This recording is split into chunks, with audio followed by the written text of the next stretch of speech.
იყო ასეთი მეცნიერი ზენონი, რომელსაც ჰქონდა თავისი რამდენიმე პარადოქსი, ცნობილი არის, პარადოქსებს ლოგიკური ჯაჭვით მივყავართ სხვადასხვა დასკვნებამდე და ამ დასკვნის საშუალებით ჩვენ შეგვიძლია ვიმსჯელოთ ჩვენი საწყისი დებულება არის მართებული თუ მცდარი. აი ერთ-ერთ პარადოქსს მოვიყვან ზენონისა, რომელიც უკავშირდება აქილევსისა და კუს პარადოქსს.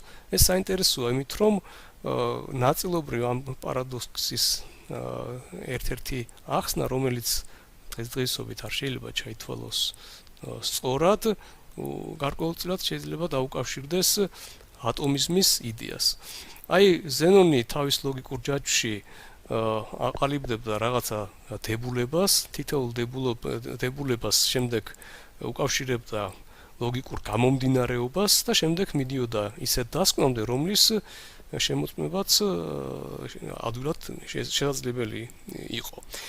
მაგალითად, იგი იხილავდა ასეთ მაგალითს, ორი ობიექტი მონაწილეობენ შეჯიბრში, ერთ-ერთი არის პირობითად აქილევსი, რომელიც არის დედამიწაზე ცნობილი ძალიან სწრაფი მორბენალი და კუ, რომელიც არის ყველაზე ნელი ცხოველთა შორის. გასაგებია საღიმოსაზრებით ჩვენ ყოველთვის შეგვიძლია ვთქვათ, რომ თუ კუ და აქილევსი შეეჯიბრებიან სირბილში, გამარჯვებული ყოველთვის გამოვა აქილევსი უფრო მეტიცა. თუ აქილევსი იმყოფება კუს უკან, იგი რაღაცა დროის შემდეგ დაეწევა კუს და გაუსწრებს. ეს მოსაზრება ეჭვს არ იწვევს, რომ ეს ასე მოხდება, აქილევსი ყოველთვის დაეწევა და გაუსწრებს კუს.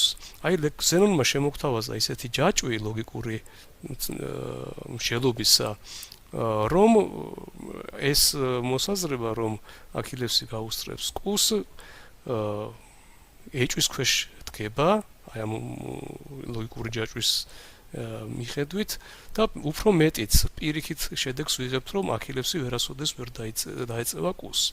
ეს ლოგიკური ჯაჭვი მდგომარეობს შემდგომში, რომ აი ეს პროცესი, როდესაც აქილევსი ეწევა კუს, დაყოფილია რამდენიმე ეტაპებად, უпроსტად როგორც გაირკვევა ეს ეტაპები არის უსასრულო რაოდენობისა, მაგრამ ეტაპები არის მოცემული გარკვეული წესით. კერძო წესი არის ესეთი, რომ შეჯიბრი იწყება, როდესაც ზენონი ბოდიშვიხტი აქილევსი არის კუზე უკან, ანუ იგი კუს აძლევს რაღაცა შეღავაც და იწყება შეჯიბრი. აი პირველი ეტაპი ზენონის მიხედვით მოიცავს იმ დროს, როდესაც აქილევსი თავისი საწყისი მდებარეობიდან მივა იმ ადგილზე, საიდანაც კუ იწყებს შეჯიბრს. აი მონიშნული არის აქ ეს პირველი წყვეტილი ვერტიკალური ხაზით. ხო, აი მეორე ეტაპი უკვე არის ესა, რომ აქილევსი მისული არის იმ წერტილზე, საიდანაც კუმ დაიწყო მოძრაობა. ბუნებრივია, აი ერთი წერტილიდან მეორე წერტილზე მისასვლელად აქილევს დასჭირდება რაღაცა დრო და აი ამ დროის განმავლობაში ბუნებრივია რახან კუც მოძრაობს, კუც გაივლის რაღაცა მანძილს. ბუნებრივია კუ რახან უფრო გაცილებით ნაკლები სიჩქარით მოძრაობს, ვიდრე აქილევსი უფრო ნაკლებ მანძილს გაივლის, მაგრამ მნიშვნელობა მას არ აქვს, კუ იქნება ამ წერტილიდან წასული წინ. აი ეს არის პირველი ეტაპი. მეორე ეტაპი არის ანალოგიური პირველი ეტაპისა, კერძოდ მეორე ეტაპის აღწერა ხდება იმ დროის შუალედით, როდესაც აი ამ მეორე წერტილიდან აქილევსი რომ მივიდა, იგი მივა იმ წერტილამდე, სადაც პირველი ეტაპის შემდეგ იმყოფება კუ. ხო, ბუნებრივია, ეს მანძილი არის უფრო ნაკლები, ვიდრე საწყისი პირველი მანძილი აქილევსმა რომ გაიარა და ამიტომაც აქილევსი ამ მანძილს გაივლის უფრო სწრაფად, მაგრამ აი ამ მცირე დროშიც ბუნებრივია რახან კუ მოძრაობს, იგი წაიწევს წინ. აი ამ ლოგიკით ჩვენ ამ ასეთი მსჯელობით შეგვიძლია გავაგრძელოთ ეს მსჯელობა, მაგრამ საინტერესო არის ისა, რომ ნებისმიერი აი ასეთი კადრი, კადრებად რო დავყოთ ეს პროცესი, ხო? ნებისმიერი ამ პროცესის შემდეგ ჩვენ ვასკვნით, რომ აქილევსზე წინ ყოველთვის იმყოფება კუ. ეგ რას ნიშნავს, რომ თუ კუ ყოველთვის წინ არის აქილევსზე, იგი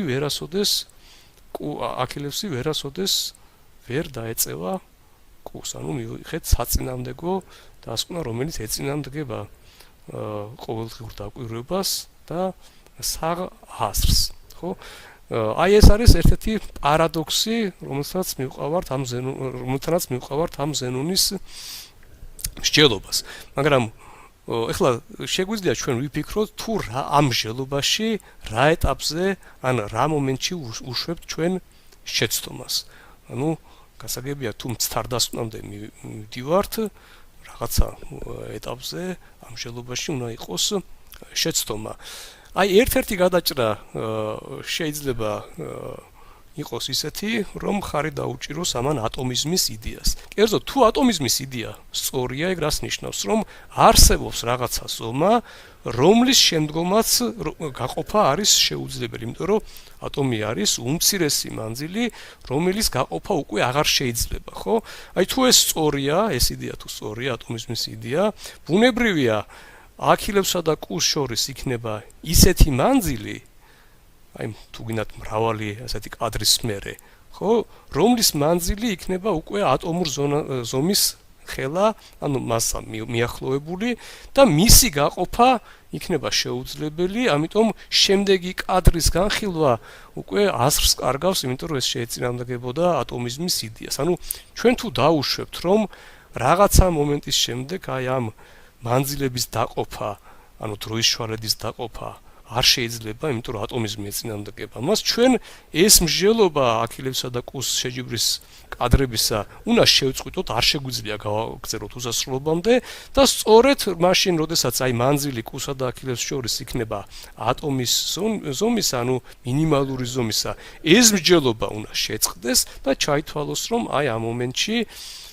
აქილევსი დაეწია კუს, ანუ თითქოს ატომიზმის იდეამ, აი ამ ლოგიკური ჯაჭვით, როდესაც ეს პარადოქსი ახსნა, მიიღო საინტერესო მხარდაჭერა. ეხლა რა თქმა უნდა, მათემატიკოსებმა და ვისაც მათემატიკა აქვს შესწავლილი, იციან, რომ აი ეს ახსნა არ არის საჭირო, მათემატიკურად ეს შეიძლება გაცილებით ზუსტად აიხსნას, მაგრამ მიზეზი რომ ძველი მეცნიერები ამ პარადოქსს ვერ ხსნიდნენ, იყო რამდენიმე. პირველი რომ იმ დროისათვის მათემატიკა არ იყო განვითარებული სათანადოდ, კერძოდ ძველმა მეცნიერებმა არ იცოდნენ თუ რა იყო ზღვარი, არ იცოდნენ ისეთი ცნება თუ რა იყო უსასრულობა, ასე მათ არ იცოდნენ რა იყო უსასრულოდ მცირე და აი ამ უსასრულო დიდი და უსასრულოდ მცირე რიცხვებთან მანიპულაცია მათ არ შეეძლოთ. მაგალითად ვიცით რომ თუ განვიხილავთ ორ რიცხვს, რომელთა მნიშვნელობები არის სასრული, მაშინ მათი ჯამიც იქნება სასრული რიცხვი. ცოტათი შეიძლება გაუგებარი ჩანდეს, მაგალითად თუ ავიღებთ სასრულ რიცხვებს, მაგრამ მათი რაოდენობა იქნება უსასრულო და ყველა ამ რიცხვებს შევკრიბავთ, მაშინ ბუნებრივია მივიღებთ ჯამს, რომელსაც აქვს უსასრულო რაოდენობა შესაკრებებისა, შეიძლება მოგვეჩვენოს, რომ ყოველთვის ეს შედეგი უნდა იყოს უსასრულოდ დიდი რიცხვი. მაგრამ ეს ასე არ არის, ამის საწინააღმდეგო ერთ-ერთი მაგალითი მოყვანილი არის აქ.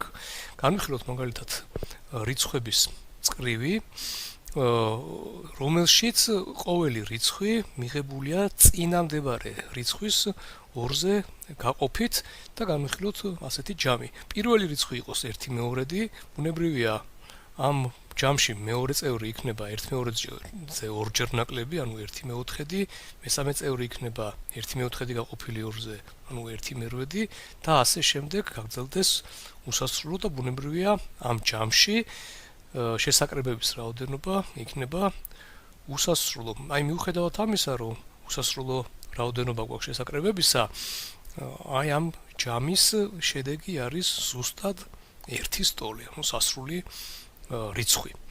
აი ამ შედეგის გამოყენება შესაძლებელი არის იმისათვის, რომ აიხსნას აქილებსა და კუს პარადოქსი. ჩემი თხოვნა არის, რომ იფიქროთ, თუ როგორ შეიძლება აი ამ შედეგის გამოყენება. შემდეგ ლექციაზე მე მოვიყვან სხვა მაგალითებსაც, თუ როგორ შეიძლება აიხსნას აქილებსა და კუს პარადოქსი და ასევე მოვიყვან აი ამ თანაფარდობის, რომელიც აქ არის დაწერილი, მარტივ დამტკიცებას. აი ამით მთავრდება ეს ლექცია. მადლობთ ყურადღებისათვის მომავალ შეხვედრამდე.